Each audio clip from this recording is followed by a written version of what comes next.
back to For Real. It's Wednesday, and that's a good thing because we get to share the news and a fantastic accompanying ride from Kelly at Autumn in Asia.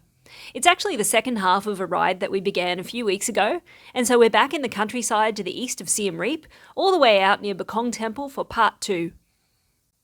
For Real has been monetised for about 18 months now, and we donate all of our YouTube earnings to charities in Cambodia. Here's the total we've donated so far. Wherever you're watching from, thank you for being here, and please remember to like and subscribe. Your support really does help. Today is Wednesday, the 19th of October, and in this episode, we'll look at a tragic ferry incident in Kandal Province. We'll see what's so great about Siem Reap's Wat Bo. We'll check in with the antics on the new Phnom Penh to Sihanoukville Expressway, and of course, update you on all of the crime and moto madness in the kingdom. Starting off today, though, a tragic ferry incident occurred in Kandal Province this week and 11 children drowned. The children were returning home after class, and the sinking was attributed to rising floodwaters. Residents said the river hasn't flooded in that location previously. There were only 4 survivors, 2 of the boat drivers and 2 children. An investigation into the cause of the disaster and the possibility of charges being laid against the owners and the 15-year-old boat operator has begun. Cambodia has joined other nations and voted against Russia's attempts to annex 4 regions of Ukraine at a special UN General Assembly session. The Ministry of Foreign Affairs said that Cambodia disapproves of any kind of invasion and annexation of territories of a sovereign country as it understands the historical implications, security concerns, as well as the complexities involved. He said, "Cambodia, as a small country, upholds the respect of sovereignty, territorial integrity and political independence of all UN member states, as well as the United Nations Charter." Out of 193 members of the General Assembly, the resolution was supported by 143 countries. 35 countries abstained, including China and India, and Cambodia's close neighbours Thailand, Vietnam and Laos. The 4 countries that voted against the resolution are Syria, Nicaragua, North Korea and Belarus. So, from a really bad neighbour to a really cool neighbourhood. Time Out, one of the oldest lifestyle magazines in the UK, has ranked Siem Reap's Wat Bo village number 3 in its 2022 list of the 51 coolest neighbourhoods in the world. The list, published by Time Out, a UK-based international magazine, presented 51 neighbourhoods from around the world. The selection was based on a poll in which 20,000 city dwellers and local experts were asked to rank the greatest places for fun, food, culture and community. Named after the pagoda located at the centre of the neighbourhood and one of the oldest in Siem Reap, Wat Bo village was placed at number 3 on the list, just behind a village in Mexico and another one in Portugal.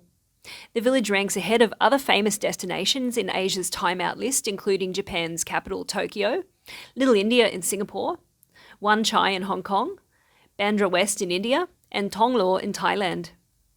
Time Out described Wat Bo village as the most happening area in Siem Reap City and arguably all of Asia.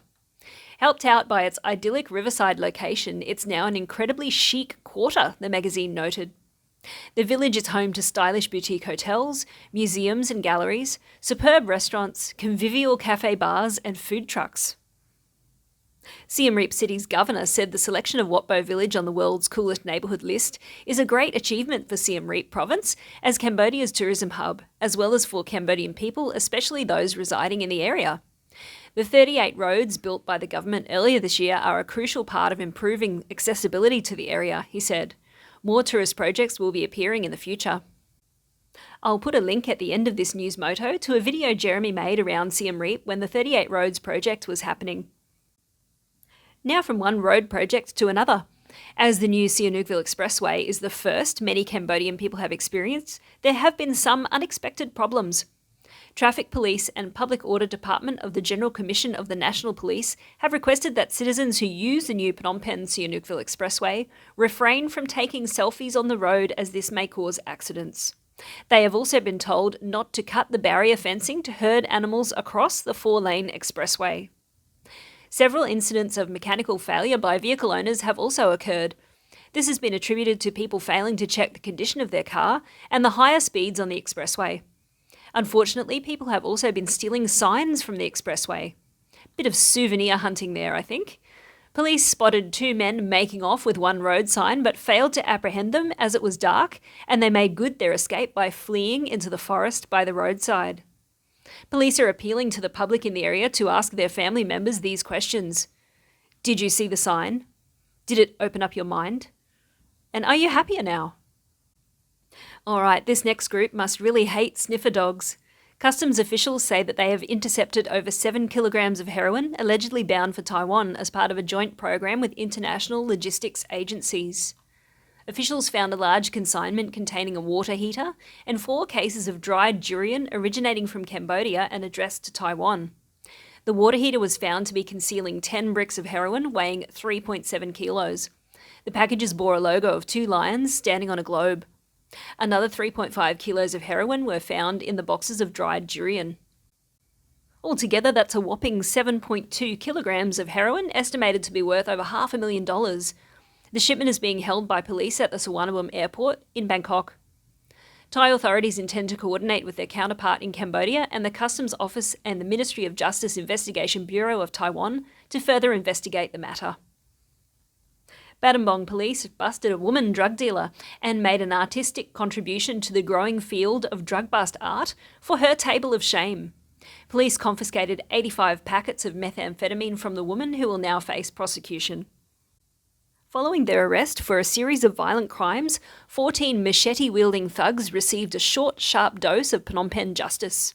After interrogation, the 14 suspects confessed that they had committed numerous robberies in Dangkor district, including hijacking a motorcycle in front of a palm juice stall, aggravated theft by violence on National Road 2, aggravated intentional violence in front of Wat Bo. The wannabe gangsters received a free haircut, courtesy of police, and were then made to sign good conduct contracts. Alas, Phnom Penh's road carnage continues. A runaway driver came to a sudden stop in Phnom Penh early on Sunday morning after he smashed into a concrete barrier at high speed. The accident happened on Monavong Boulevard near the Bokor traffic light in Phnom Penh.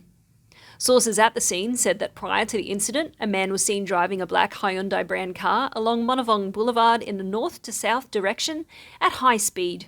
He then lost control of the vehicle and slammed into the stone barrier, causing extensive damage to both vehicle and public property. The man then fled the scene in the time-honoured Phnom Penh tradition. A humble tuk-tuk came off second best after it was hit by a car in the early hours of the morning. Prior to the incident, a black car with a police licence plate was seen driving along Street 430 near Street 199. At the scene, it collided with a pass-out tuk-tuk, causing severe damage to the rickshaw. Luckily, no one was injured in the smash. After the incident, local traffic police intervened at the scene and asked the two sides to negotiate a solution. The Ministry of Water Resources and Meteorology has issued a notification on the weather situation in Cambodia. According to the ministry, for the rest of this week, the Kingdom of Cambodia will continue to be affected by high pressure from China. Wait, this is the weather, isn't it? Typhoon Nisat is currently weakening, and on the weekend, the influence of high pressure from China will also weaken, while low pressure valleys from the South China Sea will increase their influence in southern Cambodia. Now we have an only in Cambodia moment. A Siem Reap man got a nasty surprise when he was on a walk to collect shrimps in a river recently because a crocodile suddenly bit him on the leg. The crocodile jumped out of the water and bit him, causing great surprise. I think Cambodians have a different concept of surprise because in most other places this would have caused serious panic. And then the man made a hasty retreat from the reptile. Nope, that's not how the story goes. The outraged man tackled the 20-kilo croc and killed it Crocodile Dundee style with a knife. Then he took it back to his village where it drew a crowd of curious onlookers. Villagers say they have not seen crocodiles in the area before and are not sure where it came from.